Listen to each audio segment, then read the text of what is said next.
Welcome back to Better Kansas City. It's quick, easy Valentine's Day box, and the best part is you don't even have to go out to the store to get stuff to make it. My favorite, local maker Amy Ravis Furey is here to show us how to make one. She's joined by her special helper, Emma. Emma, you're back. How many times have you been on TV now? This is like the fourth time you've been here, right? Emma, we're on live TV. You can't freeze up. You have to talk and say something. What did you say just before we got on here? What kind of soul do you have? A dark soul. A dark soul? I thought you said a deep soul.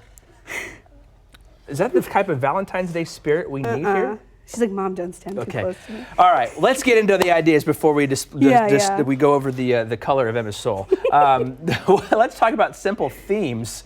Maybe not a dark soul type theme, but maybe a more of a lovey pink theme. Yeah, I mean, listen, we save things throughout the year. Okay. And if you haven't already, you can start now for next year.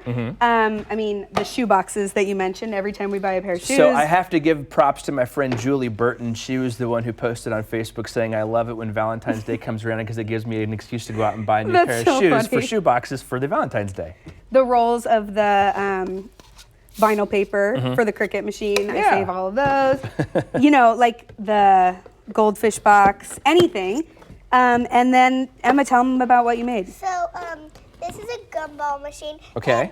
I love slime, so this is a slime bucket. A slime bucket? Like we just took it from the slime that we used up, flipped it over, painted it. This is like a toy coin, and then I don't even know how my mom made this. I made it out of cardboard that I cut. You can really shape anything into what you want from cardboard. This is a pom-pom, like it's coming out like a little thing, and then she printed this, and it looks like a gumball machine. It does look. So do you get a gumball out of here, or do you reach in the top?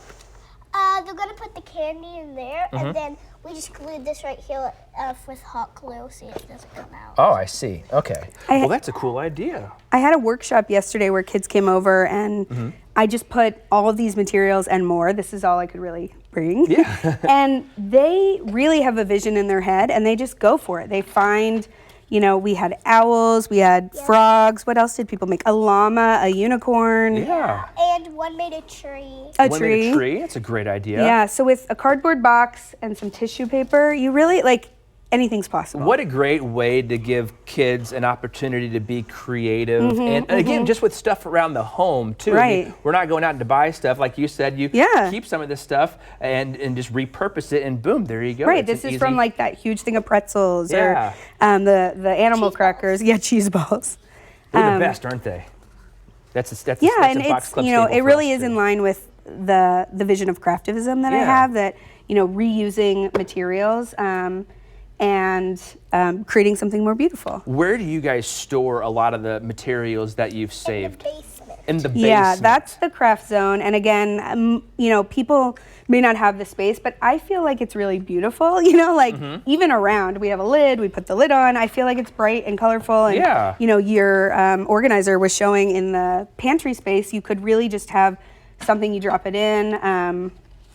Or you can go to my favorite place, which I've mentioned before, which is Scraps KC. Okay. And if you don't want to store this stuff, they do. Oh, and so you can walk in and find a warehouse full of materials that are sorted.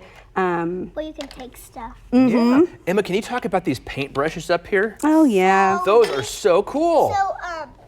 So my class, like these are like, so like you know how like kids have to give like Valentines out to their class. Yeah, I think he started that.